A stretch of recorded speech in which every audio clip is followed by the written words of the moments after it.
Bonjour, Nathalie Massé, herboriste chez les Herbes aux Soins. Aujourd'hui, on est en train de faire les travaux au jardin, encore, du désherbage en fait, pour mettre ça là, le plus joli possible avant la journée de la plante médicinale qui va avoir lieu ce dimanche. Et puis, je prends la pause pour faire quelques petites vidéos parce que, bon, j'ai vu des choses qui vont être intéressantes pour vous à identifier, dont l'ortie.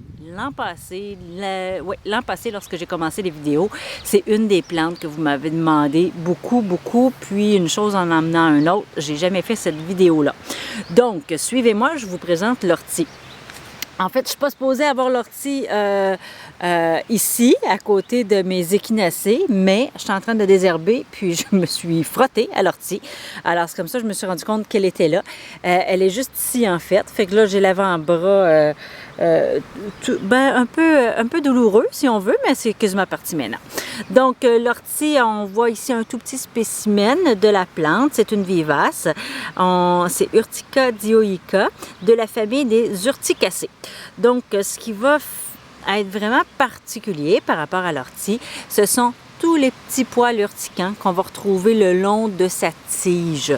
Puis le long de sa tige, on va essayer de faire un petit zoom. C'est pas évident de voir, surtout qu'il vente énormément aujourd'hui. Mais lorsqu'il va arrêter de vanter, vous regarderez sur la tige, puis juste là, à la base, où est-ce que la feuille, juste ici, on voit les petits poils urticants. Bien ça, c'est sensation fois 1000, hein, la brûlure d'un poil comme ça. C'est rien d'agréable, mais on s'en sort vivant. Donc, cette plante-là, elle contient de la vitamine C, de l'histamine puis du fer, entre autres choses. Elle contient autre chose aussi, mais c'est vraiment là, les éléments qui la caractérisent le plus par rapport à ses propriétés. Donc, c'est une plante, c'est un must à avoir dans votre pharmacie verte. Tu sais, si vous étiez pour avoir quelques plantes, privilégiez l'ortie. Vous êtes nombreuses à m'en demander, tellement que l'année passée, j'ai été en rupture de stock. On va faire attention pour cette année. Donc, c'est une plante qui va aider en cas d'anémie. C'est la plante qui stimule la vitalité, qui va activer le métabolisme, qui va aider beaucoup au niveau de l'assimilation des nutriments puis du fer. C'est une plante qu'on utilise dans les cas des allergies, aussi au niveau de musculaire puis osseux. Ça va aider beaucoup au niveau, là, à cause de sa capacité là, à l'assimilation, excusez-moi, des nutriments. Bien, elle va aider beaucoup au niveau du système osseux. C'est une plante là, qu'on va dire là, pour les mamans. C'est la plante pour les mamans.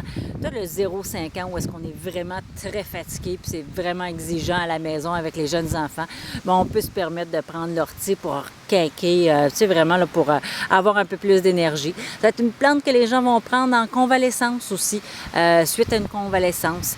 Ça va être vraiment là, pour aider au niveau de l'énergie.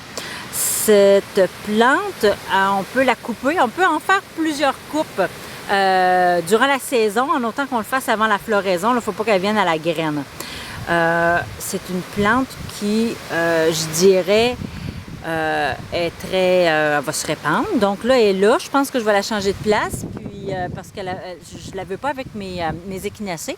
Mais une fois qu'on a l'ortie, je pense qu'on peut se permettre de dire qu'on en a pour tout le temps.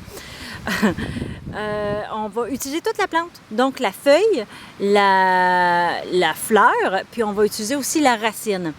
J'ai lu, par contre, que la graine, il ne faudrait pas l'utiliser, mis à part pour en faire des semis, mais j'ai pas comme d'autres indications par rapport à ça. Fait que informez-vous avant de vouloir consommer la graine.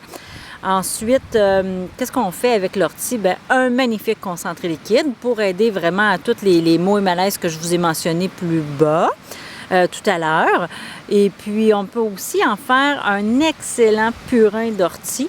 Donc, je pense que j'ai déjà fait des vidéos en lien avec le purin. Donc, vous voyez un peu comment ça fonctionne. Vous irez visionner les vidéos. Mais on peut le faire avec l'ortie parce qu'elle est très riche en azote. Fait que là, ça devient vraiment intéressant d'utiliser le purin d'ortie à ce moment-là. Donc, voici pour ma petite vidéo que je voulais vous présenter sous cette belle journée ensoleillée où est-ce qu'ils vendent énormément. Mais j'espère que ça vous aura permis de mieux identifier, de bien... je pourrais peut-être refaire une vidéo lorsqu'elle est en floraison, beaucoup plus facile à identifier. Mais honnêtement, vous n'êtes pas sûr, ortie, touchez-la. Et puis, d'après moi, vous allez avoir votre réponse.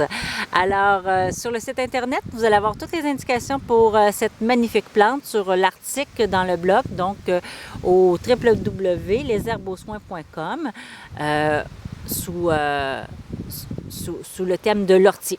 L'article est déjà là et vous attend. Merci de m'avoir suivi.